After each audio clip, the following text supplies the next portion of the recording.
Hey everybody, I'm Curtis. And I'm Hannah. And this is Love at First Fright.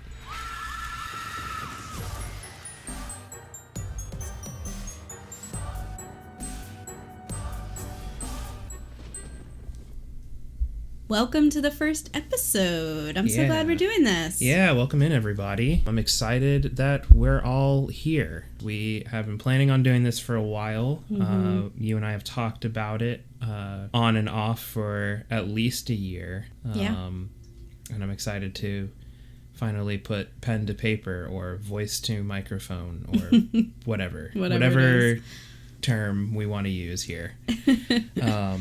But yeah, I'm excited to talk about horror movies and everything horror with you. Yeah. I think for our first episode, we kind of went back and forth on what we wanted our first topic to be, but we just decided to start out with kind of a fun, modern classic, one of those newer movies that has really, earned its place in horror history. Yeah, I mean, I would say it's a favorite. Yeah. Not necessarily like anyone's number one movie, but it's a standout movie. Definitely. In what it does in the specific like genre of horror that it is, supernatural horror. Yes. To kind of get into it, to spoil it for everybody, we're talking about The Conjuring. Yeah. The 2013. You probably already know because you clicked on the episode. Yes, you did click on the episode. So we've seen it each, I think, several times now. At least 3 times each. Yeah. Probably more than that. But we recently just rewatched it kind of in preparation for the episode and everything, just as a refresher to make sure we know what's going on. It's from 2013, so it's not like ancient or anything like that. It's 10 years old, but it still holds up, which I think, absolutely. I mean, there are movies that are newer than that don't hold up. So I think right out of the gate, being able to say that about it, it's an excellent movie. Yeah. It's just really, really good. Probably one of the all-time best supernatural, like demon or ghost. Yeah, haunted house horror thing. Yeah. It threads that needle of all of those things so well. Yeah. And that's kind of the stuff we're going to talk about with this. I'm sure we both kind of have notes about different scenes and things they do in it. Not to say it's perfect or anything. Yeah. We watched it, and I'm pretty sure we both made comments about certain things that were happening, being like, that doesn't really make a whole lot of sense. Yeah. But you can easily get past those things. Oh yeah, and you can do that with just about any movie if you try hard enough, and we do. Yes, we do. But I thought it might be good just to go over some basics about The Conjuring first, just in case anyone who's listening maybe hasn't seen it, or maybe it's just been a while since you've seen it. So like we said, it did come out in 2013. The Conjuring was directed by James Wan, who is also kind of a, modern horror icon. If you want to know some projects James Wan's attached to, Saw. Yep. Is one. Insidious is another one. You can also, I think in Insidious, which we'll do an episode on that at some point. I really like that movie. There's some Easter eggs to Saw in it. I think like early on in the movie, Patrick Wilson's the dad in that. He's kind of a James Wan. They work together, duo there. But he's like a teacher, and early on in that movie, on the blackboards, you can actually see a chalk drawing of Billy the puppet. It's on the blackboard there. Yeah, I'd forgotten about that. Yeah, so there's Easter eggs abound in all these things. But anyway. Yeah, so it was written by Chad and Carrie Hayes. They're brothers. They've done some other horror films. But yeah, of course, directed by James Wan. We have Patrick Wilson starring. We have Vera Farmiga starring. And of course, they are Ed and Lorraine Warren. Yes. The famous paranormal investigators. Demonologists, whatever you want to call them. It also has Lily Taylor, who I love. And then the actor who plays her husband is Ron Livingston. And also something I'd forgotten because it had been a while since I'd watched it. There are actually some, famous early performances from their daughters. They have the the 5 daughters in the family. Yeah. And one of them, I remarked when we were watching it, I was like, oh my gosh, that's Renesmee, because it's the actress who plays the slightly older child of Bella and Edward in the Twilight franchise. And then, of course, Joey King, who's also wonderful. So a really good cast all around. And I think that the cast really lends to the success of this movie because all the performances are so good and so believable. And you really feel endeared to them early on. It's a movie where you get into this a lot with horror movies, I think especially today, where there's this requirement of a suspension of disbelief. And when people talk about horror movies, they talk about it with the framing of, well, if you can have a suspension of disbelief, it's a really good movie. Mm-hmm. And I feel like this movie gets around that by, you don't have to talk about it in that same like framework. You don't have to say, well, if you can suspend your disbelief, because the movie does a really good job of setting up the paranormal stuff. Mm-hmm. There are several scenes with Ed and Lorraine Warren where they're like doing an educational tour of their work. At one point, they go to investigate a case that the church has like turned them on to. Mm-hmm. And when they go there, it's you don't even see the whole investigation. You kind of see the tail end of it. And they've determined already that like it's the place that they're investigating isn't even haunted. It's a totally explainable cause. It's leaky pipes. And so you start to, with Carolyn's character, when we first start seeing some of the signs of the haunting beginning, she's just getting bruises on her. Mm-hmm. And the characters react in this way where it's not just like this callous coldness of somebody like really freaked out and like, oh my god, I think this place is haunted, and then like the husband being like, shut up, you're stupid. Right. He reacts in a way where she has these bruises on her and he says, maybe you should go to your doctor. Yeah. And you get a scene later where she's now taking an iron supplement because they believe that instead of jumping immediately to it's ghosts, it's an iron deficiency. It's these believable alternatives to it. They don't just jump straight to it's a ghost doing this, and then you don't have to grapple with if it was so obvious of a haunting, why are they still there? Mm-hmm. Plus they do a whole bunch of other legwork setting up like things not being possessed or haunted. It's people that get possessed, or it attaches to stuff. So it does a lot of stuff to set up all of that really, really well, that I think when you talk about the movie, I never feel like I have to say, well, if you can suspend your disbelief, it's really good. It's just really good. Yeah. Yeah, absolutely. I agree. Those are the things I love about it, too. I feel like the characters behave in a way that makes sense to me, and that I think I can understand how their responses and why they would have those responses, which I think really also adds to the fear, because when they're believable and it feels like that could be you or that could be someone that it definitely adds to the fear factor. Sure. So, yeah, just to kind of give a little synopsis for anyone who has forgotten or who hasn't seen it, The Conjuring takes place in the 70s. The Perron family, which is mom, dad, and 5 girls, they move into a new house in Rhode Island, and, it seems like it's a fresh start. Maybe they're having financial issues. They're all, relatively excited. And then, of course, weird things start happening that slowly ramp up. And that's how we get introduced to Ed and Lorraine Warren, who are paranormal investigators, demonologists, and they are real people who they've both passed away now, but they were real people, and this was a real case that they worked on. Yeah, this is one of those movies where it's based on a real thing. Yeah. Regardless of your beliefs in like supernatural and everything, this is supposedly, inspired by a case they actually worked. Right. When things start ramping up in the house, Carolyn tracks down the Warrens and begs them for their help, and they come and check it out, and they agree that something's going on and they want to help this family deal with the haunting. And of course, as part of that, there's lots of research and trying to catch proof so that they can get approval for an exorcism from the church. So it's really good, and it has a really nice gradual increase of the pressure and the intensity of the scares. A lot of the earlier things are, maybe weird, but like I can hand wave that, and then it gets to a point where I mean, the way they ramp it up, like the stuff, how it begins is benign, and like I was saying, you wouldn't necessarily attribute all of the things happening to it's ghosts. They're ghosts here, right? But as the movie progresses, you definitely get to this point where it has to be that, and when it gets there, it is undeniable. I mean, it is what drives Carolyn to go seek out the Warrens. Yes. But like up to that point, it could kind of be anything, right? We get some weird stuff with the bruises that she's experiencing. There's a game the little girls play called Hide and Clap, which leads to like one of the best scenes in the entire movie. Also, just like the creepiest game ever. Yeah, like, no, it's just a weirdly creepy game.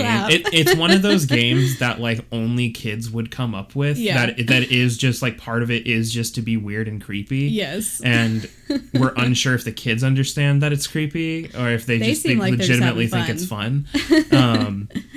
But yeah, we have the hide and clap thing. The clock's all stopping at 3:07 in the morning. Weird noises, doors opening and closing on their own, all sorts of stuff.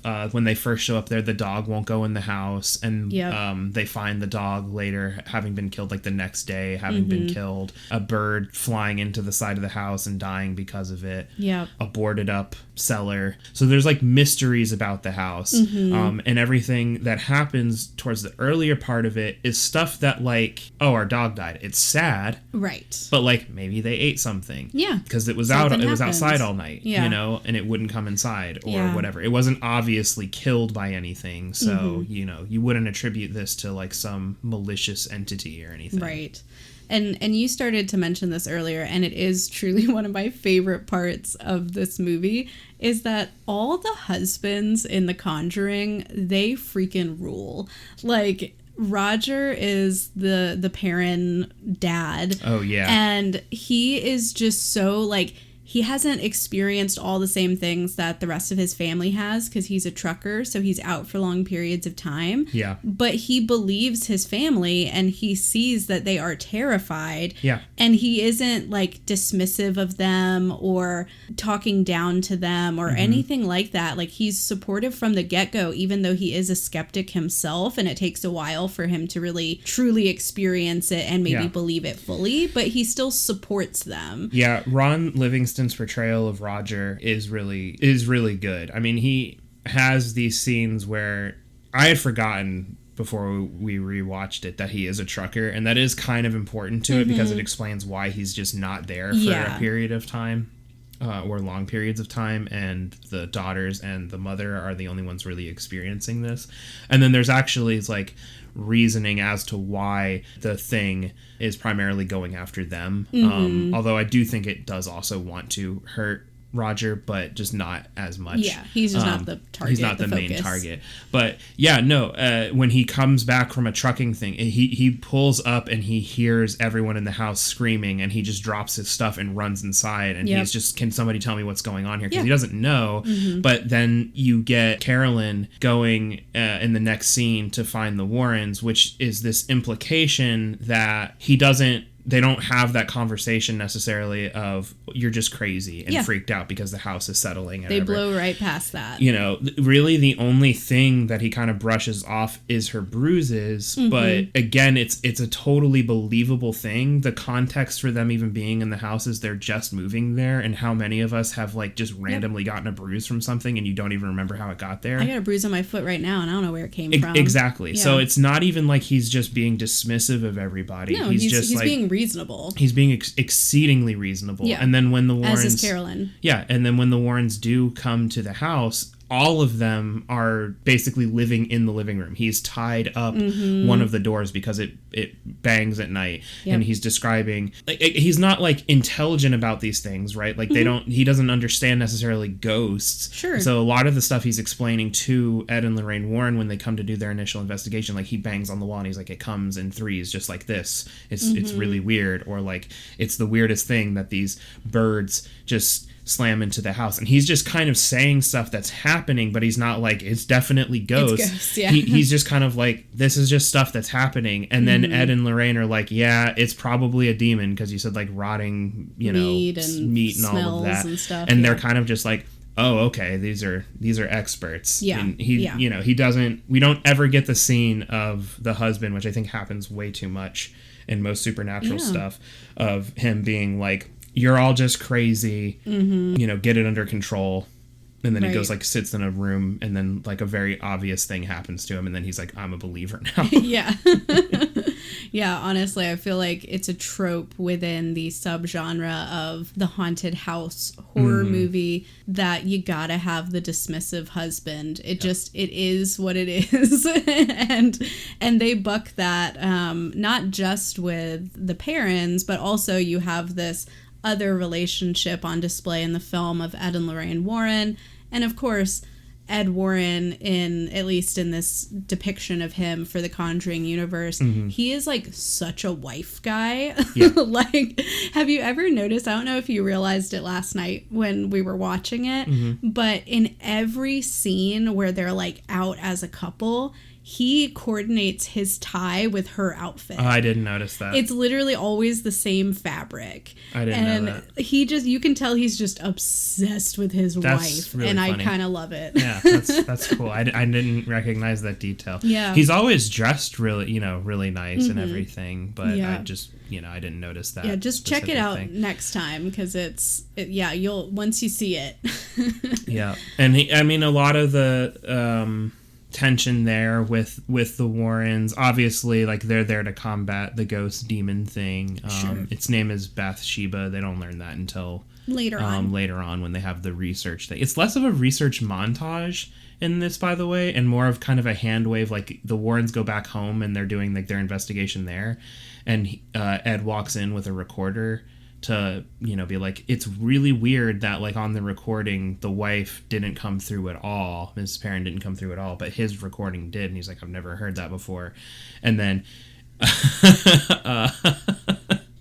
Lorraine just is like, it's kind of just like, anyway, here's all of the stuff I found about the property. And also, hear what I found. Yeah, and it's literally just like their whole dining room table's just covered in stuff, and like they don't explain how long they've been like looking into this or anything like that and digging it all up. So like whatever, it's really funny. There's a lot of little things like that I notice about the movie. When they moved into the house, it's obviously like they got the house really cheap. They explained they got it like on a foreclosure deal, so it's really cheap. It's a fixer-upper. You can tell that just from looking at it.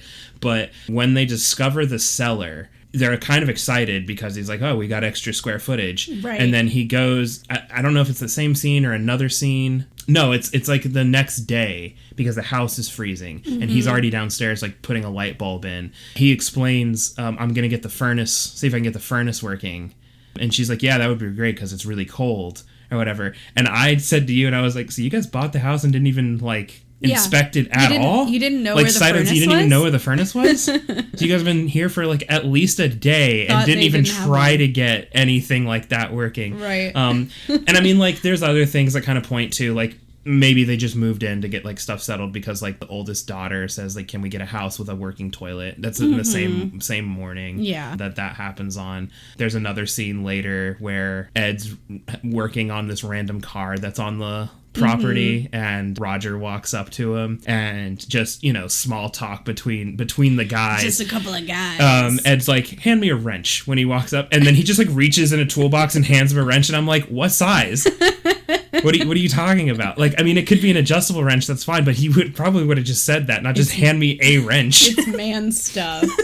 And then they just like, and it's very clearly a way to just set up them talking about like other stuff or whatever, but it's just really funny. And so there's nothing in it that just like stands out as like, wow, that's really bad. It's just like, I've seen the movie enough times now that I'm kind of just like, that's kind of funny. What I really want to talk about with this movie is I want to get into what are your favorite scares in the movie, because I think for me that's what I most appreciate about The Conjuring is I think it does a really great job with setting up scares. It's not all jump scares, but they're still really effective and unique and interesting. And I think there's so many really iconic moments in The Conjuring. So I'm curious if you had to pick a favorite or two, If I had to pick my favorite, and I think this would be the same for most anybody who's seen it, it's definitely the hide and clap scene with Carolyn. It's late at night. The context for this scene is Roger had just gotten a job, so he's been gone for however long. I think it ends up, like, for this to make sense, he's been gone for about a week at this point. Mm-hmm. And she's listening to the radio. It's at night, and then she just randomly hears the clap from somewhere in the house, and we've set up before this scene where there were the girls playing this game, so we know what it is, right? We know that this is the hide and clap game. But then she turns off the radio and she says, "Girls, it's way past your bedtime." And then I think we get a shot of one of the clocks and we see that it says it's 3:07, so you're like, oh, okay, this is spooky time.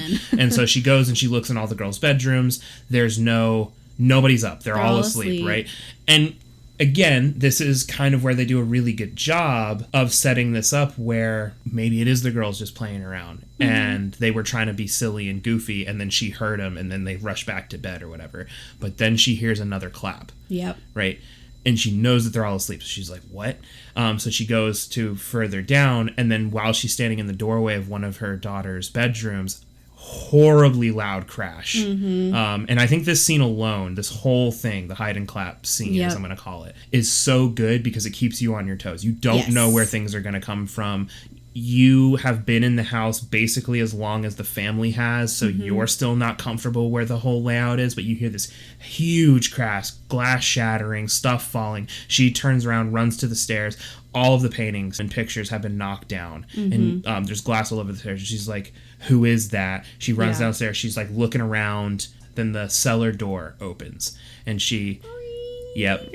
And she, they pan over. She's got this terrified look on her face, and she looks and she goes down there to investigate. She gets freaked out down there where does she hear a sound? I can't, what exactly happens? Because that part to me isn't scary. It's not that part that's the standout what part. Happens, she gets to the top of the stairs and she kind of acts tough because she thinks there's an intruder. That's right, yes. So she's like... I'm going to lock you in down here. And she goes to turn to leave, right? Because anybody would. If you think that, again, she doesn't think it's a ghost. She thinks there is an intruder in her house. I'm going to lock you in down here, and my husband's going to be home soon. Yep. I'm going to call the cops. They're going to deal with it. I don't need to go down there. Whatever. It's the 70s. I'm a woman. I'm not getting stabbed for this. So I mean, she makes an incredibly smart decision. So she says, I'm going to lock you in down here. And she goes to turn, and the door that was just open is now closed, and she slams into it with her face and then tumbles down the stairs. And she is messed absolutely up. Bodied by the stairs. And she starts looking around down there, and then with the flashlight, right? Because the bulb bursts. Yeah, the bulb bursts and everything. So she's in like pitch black darkness in the basement. And then a ball comes launching up over some of the stuff, just landing, and then the music, and she runs up the stairs. She's all freaked out. She doesn't have a light anymore because the bulb's all blown out and everything. And in an earlier scene when Roger was first investigating the cellar, he had left some matches on the stairs, so she has a box of matches, and she's striking them at the top of the stairs. She can't get out of the thing. And the first one burns out. There's nothing. You don't hear any sound. And she lights another one, and then you hear the voice, "Wanna play hide and clap?" And she's sitting there. There's another beat. And then just from the darkness, there's a wall behind her. Just a wall of pitch black. So nothing can be there. These two child hands just come out.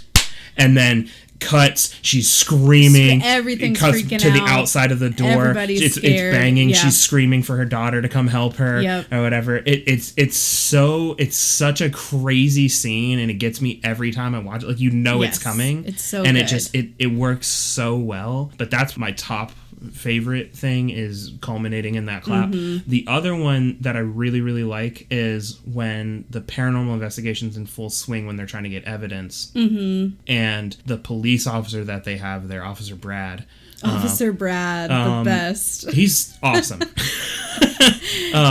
But he's like making coffee or something like that, and he like hears something or outside, and like the rocking chair is just rocking on the back porch, and he like walks outside really quick, looks around, there's nothing there. He goes back in, and then he hears like a "look what she made me do" kind of a thing, and then he's like going to walk back, and he looks over when he hears that "look what you made me do," and there's a woman dressed as a maid, and then he goes to run into that room, and it's like a laundry room kind of a thing. Yeah, so there's like some sheets and stuff kind of hung up. It's like some kind of utility room. He goes to walk in there, and she because she walks in a direction and then she's not there, and then he goes to turn back around to leave, and as he's about to come back into the room he was just in, she's now in a place she shouldn't be able to be, just comes out right on top of him. Look what she made me do! And he fucking, oh my god, Ed, and he's like, and he's supposed to be like the big skeptic of it all. He thinks this is all bullshit. Yeah, he thinks it's all nonsense or whatever. Yeah, and he gets freaked out. That scene's also really good. Love because it really messes with the safety of these things can literally be anywhere. So. Yep. So, of course, always got to give it up to Hide and Clap. It's such a good moment. I think for me, one that I think about, and I honestly think is kind of underappreciated, and maybe because it's not as explosive as some of the other scenes, but a one that truly chills me is before the Warrens are involved, as we're kind of leading into all of this. There are two of the daughters, I believe it's Nancy and Christine, who I think those are the right two, that share a bedroom. There's kind of been this thing a couple of times where Christine, she thinks that Nancy is messing with her when she's sleeping, that she's pulling on her leg or her blanket, that she's farting because it smells bad in there, and they're kind of, have this sleepy back and forth. There's one night in particular where we sort of focus in on her, and there's a big pull on her leg, and she immediately is aware, okay, this is not Nancy. Nancy, I can see, is dead asleep in bed. Something is in here with me. And there's this really terrifying slow scene of her looking under her bed and then looking the other way under her bed, and they even it's so disorienting too because they turn the camera upside down so you see it from her perspective, and under her bed you can see the door, which is slightly ajar and open to the hallway. She's just staring into this blackness behind the door, and she finally sits up, and the look on her face, this is Joey King and she's amazing. Such a good performance in this movie. She's staring into this darkness behind the doorway, and she's looking so freaked out, so scared. She quietly kind of calls out for Nancy. Nancy, are you awake? And Nancy doesn't believe her. Nancy looks over there and says, there's nobody here. What are you talking about? Just go back to sleep. You're having a bad dream, whatever. Finally, Nancy stands up to prove to Christine that there is nothing there. And Christine, of course, is freaking out. And she's like, it's standing right behind you. Yep. But we don't see anything as the audience. Yeah, it's there's just nothing a there. Black shadow. And I think that's what I love so much about it, is that we stare at that doorway for so long as the audience member, and there's not even really music, it's just tense. Yep. And it entirely, this happens to me too when I go to bed and I feel I see, know, the bathrobe on the back of the door looks like a silhouette or something like that, and it's your brain filling in all those gaps. And we never see anything in that scene. We never see a monster. There's never a figure or anything like that, and that is so much more terrifying to me. And of course it culminates in this big moment where Nancy is standing right there where Christine says this thing is, and she's like, nothing's there. And then all of a sudden the door slams shut. They're in the darkness. They're immediately freaking out. The whole house is waking up, trying to get in there because they're screaming bloody murder. It's so creepy too. And I think it really nails it home because, again, as the audience, we don't see anything that she sees. But when her parents finally get to her, she's explaining not only did she see something, but it talked to her and it told her that it wants her family dead. And that's just so chilling as an audience member to hear this young girl saying something like that and not being able to see it too. I love that scene. It's such a good display of less is more, not actually showing us anything. I mean, the monster isn't there. It's not even just it's so dark it's hard to see. It's just straight up not there. There's nothing there. So they're acting and reacting to nothing. And it sells it in that scene with how they act to Nancy not being able to see it and kind of being brave or whatever. It is also one of the only scenes that I think Roger as the father is a little bit more dismissive as a character, because he does say that I think it's just a bad dream. Yeah, I think he's like, I think you're having a nightmare. I mean, again, I think you can forgive it a little bit because this is still early on, right? Like, she could have had like a night terror or a nightmare thing and just thought it was very real, or one of the daughters sleepwalks. So like clearly there's kind of a history of things going on in people's sleep. They're also young girls, so like maybe they were just playing around. In a new house. You know, it could be anything. So like you can forgive him being a little bit dismissive in that sense, but it's really, I mean, past that, when he comes home and everyone's screaming in the house, I mean, he's not dismissive in that moment. No. I think he's one of the best characters in supernatural horror. I mean, even within the Conjuring universe, and that includes like Annabelle, La Llorona, the Nun, all of that. But I think particularly in Annabelle, we have other couple dynamics, and the husbands in those, this is the same universe, are more dismissive. And I'm not saying they should all just emphatically be like, you know, I believe you. There's a reason it's a trope. Yeah. Right? But like, it's like they got it right in this one, and then in other ones they just were like, whatever, nobody believes anybody in any of the other ones. And I mean, in certain ones it doesn't necessarily, like, you don't need it at all. Annabelle Creation, I think both of them know what's up. The husband and wife in that one already know what's up. We learned that later on. So there isn't a thing for them to be like, I don't believe you. I mean, I guess if you look at it from like the whole thing, it's probably not that many of them that are like, we just don't believe you kind of a thing, but it is funny that we have. Well, it is a trope. It's just like, I think, not to get too lost in the weeds with a different franchise, but to me, like the biggest one that sticks out is Micah from the first Paranormal Activity movie, of like, worst husband ever. Literally, he is the villain of the movie, including the demons and the cults. He's the biggest villain of the franchise. But yeah, I love how inventive a lot of the scares in The Conjuring are. I love that it's not all jump scares. Yeah, there's a lot of stuff. One that they build up is going to be a jump scare is the Rory moment, when I think it's April, the youngest girl, is showing both the mother, which is kind of a jump scare. She scares her own mother, but nothing like actually scary happens or whatever. Right. But then there's another one with Lorraine when she's talking to April and she gets the little music box and she winds it up, and you know, you have to look into the mirror and he's supposed to appear behind, and she's looking, and a lot of movies would take advantage of that for the thing to just appear behind them, and it's really scary. Right. It's not, honestly, it's not a scary moment in the sense of a jump scare. It's scary in that she sees what's obviously the ghost of a dead little boy standing in another room behind her through like some glass, and she goes to look and he's not actually there. But it's not a jump scare. He just like, it cuts to it, he's there, but it doesn't heighten the music. He's not like making a weird face or holding a knife. He's just there, and he looks like a little pilgrim boy. Well, and they do something kind of similar later on, when things have ramped up more, and Lorraine is at the house helping with some chores, and she's hanging up laundry on the line outside.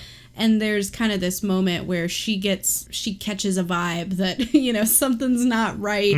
And there's this really spooky and very effective moment where the sheet sort of slips out of her hand and gets blown in the wind. And briefly you see that it has silhouetted this figure that looks sort of like a man. And then it just sort of blitzes away off. It's very quick. And it doesn't really read as a jump scare. It's not like a big, you know, explosive like, it's moment. Scary because it happens, but it's not just like in your face or whatever. It gets blown onto them, and then it dissipates, and the sheet then travels up to the window and then blows off the window, and now you see presumably the figure that it blew onto, that was invisible, is now standing inside the house and then moves away from the window. And then Lorraine's like, oh my God, I gotta get in there. A lot of the stuff they do in this movie I think is really good. I do think it is an effective use of showing Bathsheba and a lot of the other spirits that we see. I think so. I think they also do a good job of not necessarily showing us too much of any of them. We see the most of Bathsheba. Yeah. But there's the woman who killed her son, Rory. We see them, but when we first see them, it's very blurry, so we can't fully see them. And then we do get a little jump scare where they're like right in our face and we see that. But that's really the only time we see them there. Yep. We see a full thing of Rory, but he's kind of small. But he's small and he's creepy, but he's not scary, kind of a thing. And I think that's okay. We see the one maid. She's pretty spooky. And she's kind of spooky. Bathsheba is pretty scary. It gives me the Exorcist vibes of how they decided to kind of go about styling how Bathsheba looks with like the very green skin and like rotted kind of look. But I think they do. I think they strike a good balance between showing but not showing too much. You know, one of my favorite little tricks that they do later on in more of the climax of the film, when, you know, because it all culminates in an impromptu exorcism for Carolyn, and she has a sheet covering her that they're using to try to restrain her, and there's a point where it gets a little slit in it, and there's times where it looks like Bathsheba's eye poking through, or it looks like Carolyn's eye, and it's very unnerving, and it really sends the message that, like, this is truly a fight for her soul and her body, that she is losing herself throughout this whole process. So I love those little moments of, you know, and I just think it's fun too with, even if you do outright show something, if it's short little snippets and it's like kind of hard to see, then it's almost like, did I just see what I thought I saw? You know, it's really fun as an audience member. I mean, even the times that we do see Bathsheba, it's towards the end where we see her like about to try to stab one of the children, and we kind of get this face. I do think that shot is a little goofy looking. And then I think the only other time we really see Bathsheba in full is when she's on top of the wardrobe. When is it Christine that's in the bed, or no, it's Cindy. That's in Renesmee. The bed. Yeah, you're right. When Cindy's in the bed and she sits back up, when Andrea, you know, the wardrobe's knocking after she put Cindy back to sleep. Another great scare in the movie. Yeah, that's also a really good scare. And then she's looking up at the top of it, and then Andrea turns around and Bathsheba's on top of it and jumps down. But she's like in this kind of weird pose, so she kind of like a weird spider sort monkey thing or whatever. Yeah. And so you just see her kind of leap off of it, and we do get the zoom in with a weird lighting on her face or whatever. And I think that show of her face is actually scarier than one of the last scenes we see her. When they call out to, or Ed calls out to her, he's like, Bathsheba, and she has the scissors, and then she just turns like, and she kind of looks kind of goofy at him, and I'm just like, I mean, all right. Which it's interesting though, because Conjuring has like a whole like tier list of like what the entities are. So I think like the Ed and Lorraine Warren say that it could be a demon at first, and then they kind of correct later on when they learn about the history of it. So Bathsheba's not a demon. Yeah. And they do learn that. Bathsheba's a witch who like was in service of Satan. Yeah.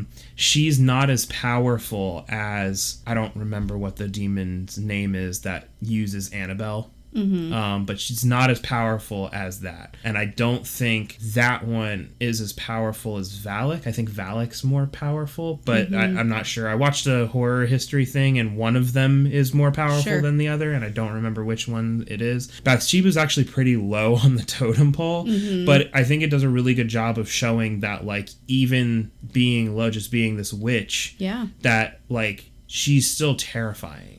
Oh, right? Definitely. Like, she has all of these powers, to the point where we go back to the Warrens' house at one point, and because Lorraine had her locket that Judy, her daughter, had given her in an earlier scene, got ripped off and was like in the cellar, that was enough for Bathsheba to be able to then haunt at the Warrens' property, right? And made it seem like Annabelle had been freed as kind of a threat to the Warrens to say, hey, back off, or I'm taking your daughter and I will let out this thing. Yeah. And they're obviously not deterred by that, but it is kind of a scary thing. And that scene holds more weight once you watch the Annabelle stuff, because like The Conjuring's the first one Yes, we get introduced to Annabelle right at the top of the movie. We don't know all of we're just told that basically she's a really scary thing. But we don't really know why. But then later, once you watch the Annabelle ones, you understand why Annabelle is so terrifying. Sure. As a artifact and demon and everything. But that scene holds a lot more weight now that we've seen the Annabelle movies, and I'm like, oh yeah, you don't want to mess with that. You don't want that genie coming out of the bottle.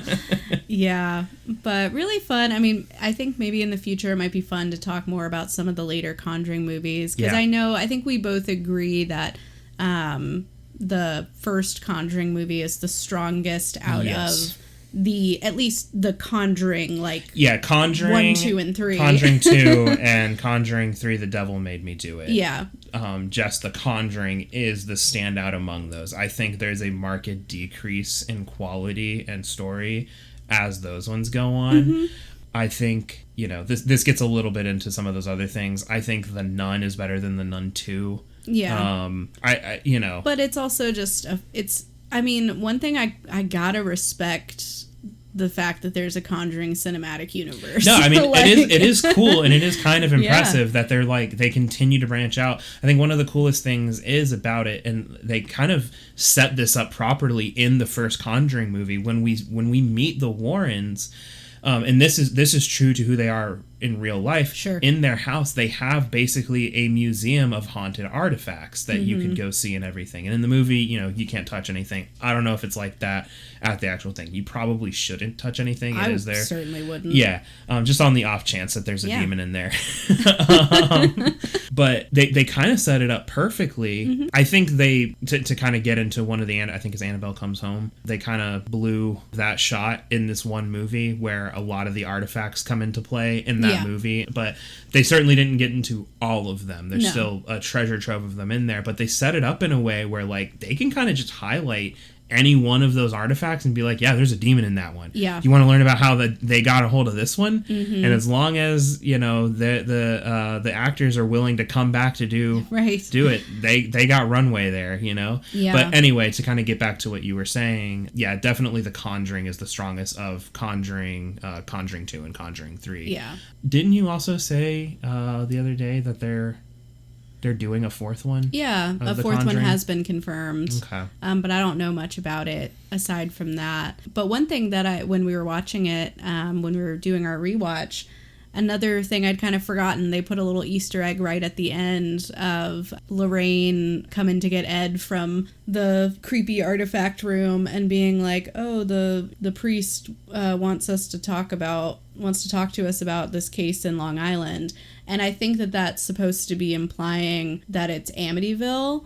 Because I had that thought too, and I was going to ask you if you thought, is that supposed to be Amityville? Did they actually, did they checked out Amityville in real life, right? They researched Amityville in real life. I wonder if, I guess they can set it whenever they want to, whenever this new movie comes out, but I wonder if that's what the fourth one's going to be, is if it's...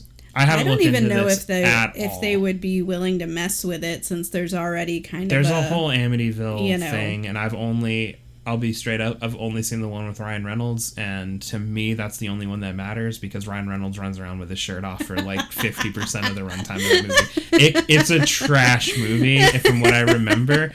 Ryan Reynolds is a hunk, and I'm okay with that. Yeah. And man, are those sweatpants holding on for dear life. He's got those things so low. Yeah. He looks like the romance novel cover of a lumberjack. So wild. But with more blood. Yes. But, and I think it's...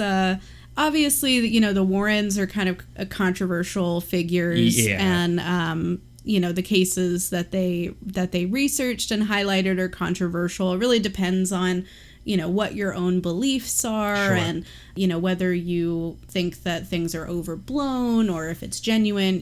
That's totally up to interpretation at this point. But I do think it's a great idea for a franchise. There's a lot there, and I think we'll always be, just as people, I think we'll always be fascinated with hauntings and demons and exorcisms and the paranormal and the unexplainable. I just think there's something about it that we love and we keep returning to. So I think it is probably a franchise that has a lot of longevity. I think so too. I do. We can talk about it when we get to some of the other ones as it becomes more relevant. This is a thing that I find as a sticking point in a lot of stuff. I would need to kind of rewatch or like go over some of these things. I'm definitely interested to see how they handle following their own rules that they set up.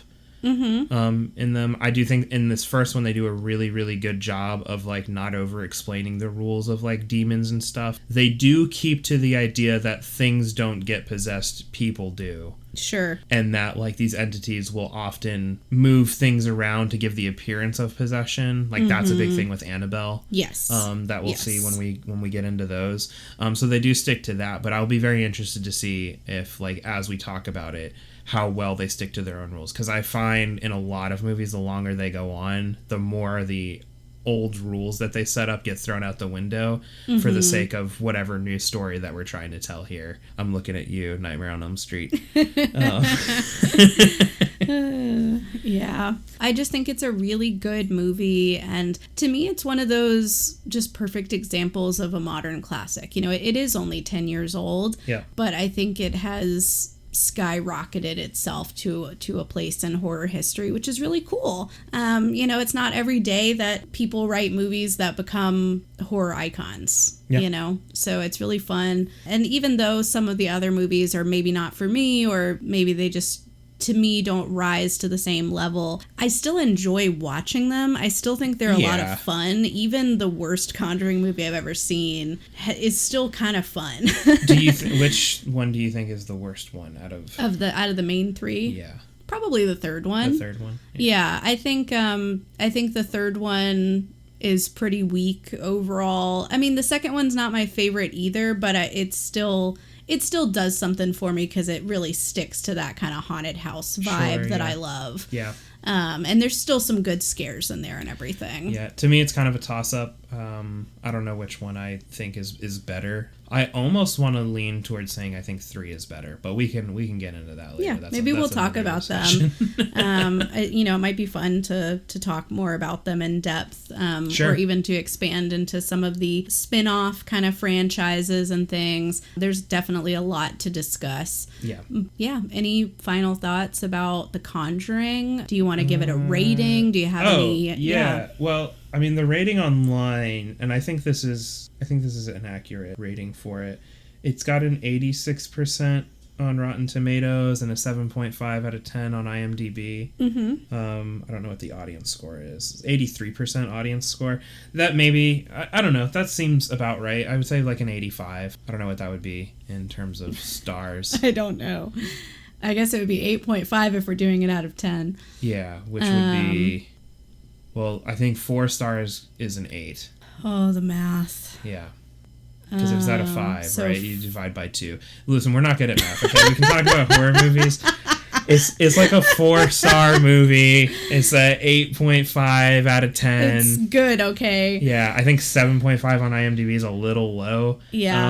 Honestly, especially when you get into the other Conjuring movies, like this one's definitely a standout. Yeah, I mean, I would feel comfortable. I would feel comfortable calling it a 4-star movie. Yeah, I think it's honestly I think great. it's good. It's a fun one that you can put on. Yeah, even if you've seen it before, it's still and you creepy. Get hit with those creepy moments because they're so effective. And I think there are other scary movies when you hold it up to that same comparison, don't do the same thing. Sure. Yeah. Just to touch on it very briefly, like I've seen all of the Saw movies, and while some of them will be gross still, they're not going to hit the same in terms of that like jump of like scare that I get, or even Paranormal Activity I think is an even better comparison, right? Like I've seen all of those now, and they're not going to hold up. Doesn't hit you as hard. Even the original one, which is the best Paranormal Activity. Really good movie. Yeah. I don't think the scares in that hold up to the moments in this as well. And I know that's going to be a hot take for everybody out there, or for at least a certain subset of people out there. But people are angrily typing right now. Yeah, right now.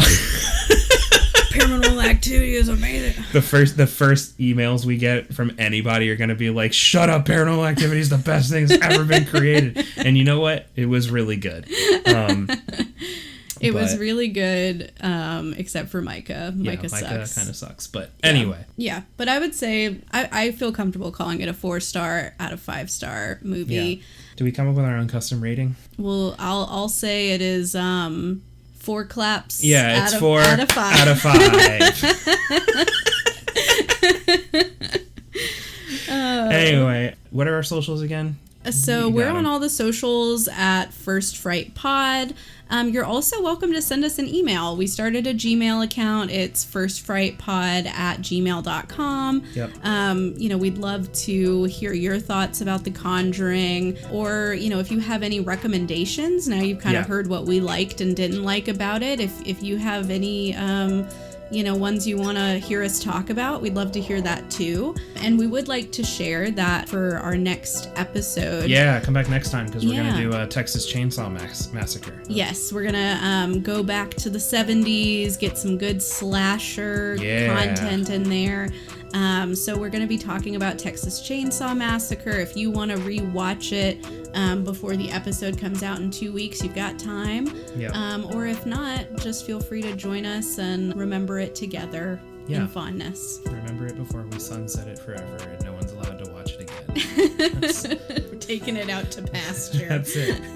This is your last chance. No, thanks everybody for listening. Yes, Appreciate thanks you being so here. much. See ya. Bye.